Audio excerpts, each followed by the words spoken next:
Hello everyone, next topic हमारा Organon का है हेरिंग्स लॉ ऑफ क्योर। तो हेरिंग्स लॉ ऑफ क्योर जो है इसका दूसरा नाम है the law of direction of cure. तो ये 5 मार्क्स का क्वेश्चन पूछा जाता है। तो चलिए देखते हैं कि हेरिंग्स लॉ ऑफ क्योर क्या है। Hering law of cure is also known as the law of direction of cure. This is formulated by famous homeopath doctor Hering. तो हेयरिंग सर के हिसाब से ये जो लॉ है इसके 4 मेन स्टेप्स होती है, या क्योर जो होता है वो 4 स्टेप्स से होता है। तो चलिए देखते हैं ये 4 स्टेप्स क्या क्या होती है। इसमें और ये दिया है कि हेरिंग सर को एक दूसरे नाम से भी जाना जाता है जो है father of American homeopath. According to this law, in the patient who have received the similimum remedy, the cure takes place from above downwards। पहला है कि above downwards जो है वो symptoms जाते हैं, दूसरा है within outwards, तीसरा है from more important to less important organs and in the reverse order of appearance of the symptoms। तो यहाँ पे 4 ऐसे स्टेप्स है जिससे हमें पता चलता है कि क्योर हो रहा है किसी पेशेंट के अंदर। तो पहला है उसके जो सिम्टम्स है वो ऊपर से नीचे की तरफ जाएंगे। मतलब अगर उन्हें कोई सिम्टम्स हेड के सिम्टम्स हो रहे थे और उसी के साथ अगर कोई लेग्स में उनको सिम्टम्स थे, तो सबसे पहला क्या होगा कि हेड के जो सिम्टम्स है वो धीरे धीरे डिसअपियर होने लगेंगे और आगे चल के फिर धीरे धीरे जो लेग के सिम्टम्स थे, पैर में जो भी सिम्टम्स थे वो धीरे धीरे फिर उसके बाद डिसअपियर होंगे। दूसरा है विद इन आउटवर्ड्स, तो अंदर से बाहर की तरफ। मतलब जैसे हम बोलते हैं कि सेंटर टू पेरीफेरी। तो अगर किसी को हार्ट की बीमारी है या हार्ट के कोई सिम्टम्स आ रहे हैं और उसी के साथ रूमेटिज्म की कंप्लेंट्स है, तो सबसे पहले क्या होगा कि उनका जो हार्ट है ना, उसके जो सिम्टम्स है वो धीरे धीरे गायब होने लगेंगे और उसके बाद रूमेटिज्म जो है वो डिसअपियर होगा। नेक्स्ट है कि मोर इम्पॉर्टेंट से लेके लेस इम्पॉर्टेंट तक। तो जो हार्ट के सिम्टम्स है वो मोर इम्पॉर्टेंट है क्योंकि हार्ट हमारा एक वाइटल ऑर्गन है, और जबकि लेग्स पे अगर कोई सिम्टम है, स्किन के ऊपर कोई सिम्टम्स है, तो वो लेस इम्पॉर्टेंट ऑर्गन है, तो वो बाद में डिसअपियर होगा। और चौथा है कि in the reverse order of appearance of symptoms. इसका मतलब है कि जो सिम्टम्स बॉडी में सबसे पहले आया है, मतलब आपके पास अगर कोई पेशेंट आता है कॉन्स्टिपेशन की शिकायत लेकर, उसके बाद उसको अभी कुछ लंग्स में कफ हो रहा है या लंग्स के अंदर उसे हो गया है अस्थमा, तो पहले आप क्या होगा ना कि अस्थमा जो है वो रिलीफ होगा और उसके बाद उसके जो कॉन्स्टिपेशन के सिम्टम है वो धीरे धीरे गायब होंगे। मतलब जो पहले आया था वो सबसे आखिर में बॉडी से जाता है। In Hahnemann's writing, we observe that when the cure takes place, the symptoms are disappearing in the reverse order of their appearance. The symptoms that appear first will be the last one to disappear. तो वही कि जो सबसे पहले symptom आया है वो सबसे आखिर में डिसअपियर होता है। The recurrence of old symptoms after administrating a remedy is a good indication. तो जहाँ पे अगर सिम्टम्स दोबारा देखने को मिल रहे हैं, ओल्ड सिम्टम्स अगर फिर से आने लग गए हैं पेशेंट के अंदर, तो वो एक अच्छा इंडिकेशन है। Such condition in a patient shows that cure is inevitable. तो क्योर होने ही होने वाला है, तो ये एक गुड इंडिकेशन होता है। It was the genius of Hering which made us to understand the process of cure or the direction of cure।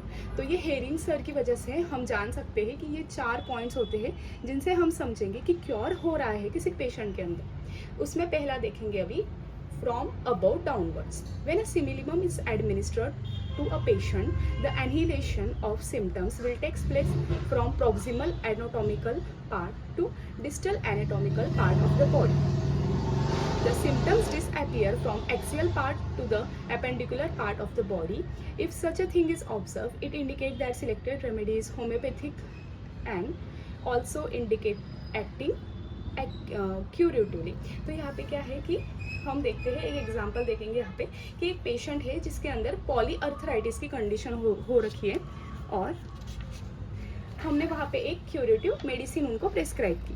तो अब क्या होगा कि उनके जो प्रॉक्सिमल जॉइंट्स थे ना, वो उनका जो दर्द है वो पहले कम होगा, उसके बाद डिस्टल वाला, क्योंकि प्रॉक्सिमल जो है वो बॉडी की तरफ है और डिस्टल जो है वो बॉडी से अवे है, तो दूर है बॉडी से। More over the joints of upper limb will be will be freed first. तो पहले जो है वो अपर लिम्स जो है वो ठीक होंगे, उसके बाद जो है वो लोअर लिम्स ठीक होंगे। अब इसका लॉजिक क्या है? The logic behind this explanation is that usually the upper quadrant of the body contains important organ that are vital to life. तो हमारे जो भी हार्ट हो गए, लंग्स हो गए, सब जो इम्पॉर्टेंट ऑर्गन्स है वो अपर लिम्ब या अपर बॉडी की तरफ रहते हैं, जबकि नीचे हमारे इतने वाइटल ऑर्गन्स नहीं होते हैं पैर की तरफ। तो यहाँ पे क्या है कि पहले हमें जो सिम्टम्स है वो ऊपर की तरफ गायब होते हुए दिखेंगे।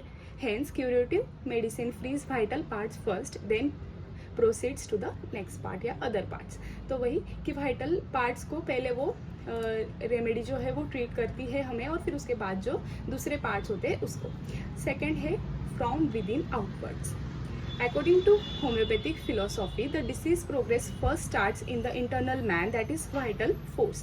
तो हम क्या बोलते हैं कि पहले होम्योपैथी में क्या होता है कि पहले कभी भी इंटरनल मैन अफेक्ट होता है और उसके बाद जो है वो डिसीज हमें देखने को मिलती है। Then disease is reflected on the outer man, that is anatomical organs. In short, the derangement always starts in vital symptoms of In vital force, symptoms of diseases are outwardly reflected picture of internal deranged vital force. तो symptoms क्या होता है कि अंदर जो हमारा vital force है वो जो डिरेंज हुआ है उसका एक पिक्चर हमें बाहर की तरफ सिम्टम्स के थ्रू देखने को मिलता है। The curative process in the nature is from centre to periphery. तो विद इन आउटवर्ड्स का मतलब है centre to periphery. The homeopathic remedy always first cures the inner vital organ and then proceeds to the outer parts. तो पहले वो important organ को cure करता है, जिसे हमने इस एग्जांपल में भी देखा था। तो वही है।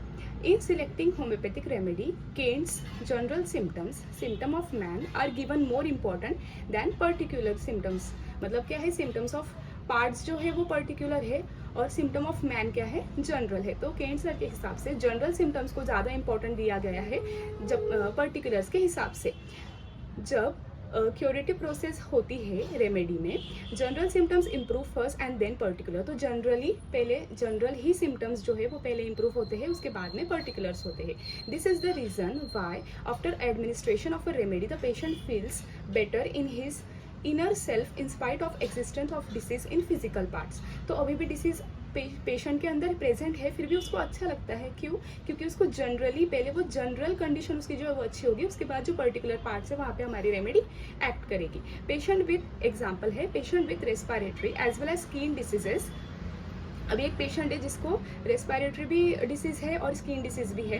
The respiratory complaints disappear first. तो यहाँ पे क्या होगा, रेस्पिरेटरी कंप्लेंट्स जो है वो पहले डिसअपियर होंगी, क्योंकि रेस्पिरेटरी जो है वो हमारा इनर पार्ट में आता है और वो मोर इम्पॉर्टेंट भी है स्किन डिसीजेस के हिसाब से।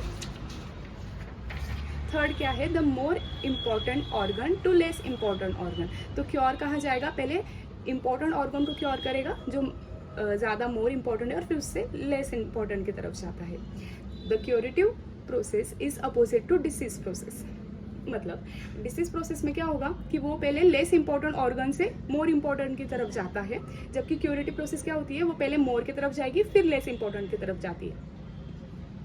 मोर important are lying deep to the body. तो ये डीप इनसाइड हमारे बॉडी में रहते हैं इंपॉर्टेंट ऑर्गन जो है, और जो लेस इंपॉर्टेंट है वो बाहर की तरफ देखने को मिलते हैं। In this context the important of particular organ is determined by its role in retaining the life of patient. तो एग्जाम्पल इसमें भी वही है कि रेस्पिरेटरी डिसीज़ है किसी पेशेंट में और स्किन डिसीज़ है।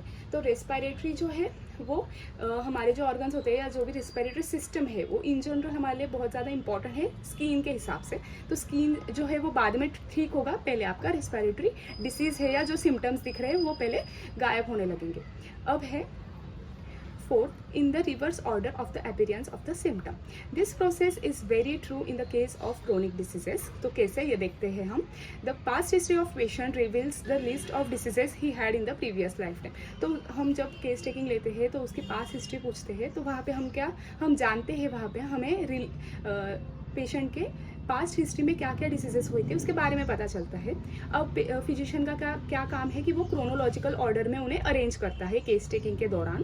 The symptoms of diseases that have appear first in the patient will be the last one two disappear. तो जो पहले आया है वो सबसे आखिर में जाता है। एग्जाम्पल है, a patient history reveals that he is suffering with oozing itching skin eruption since 20 years.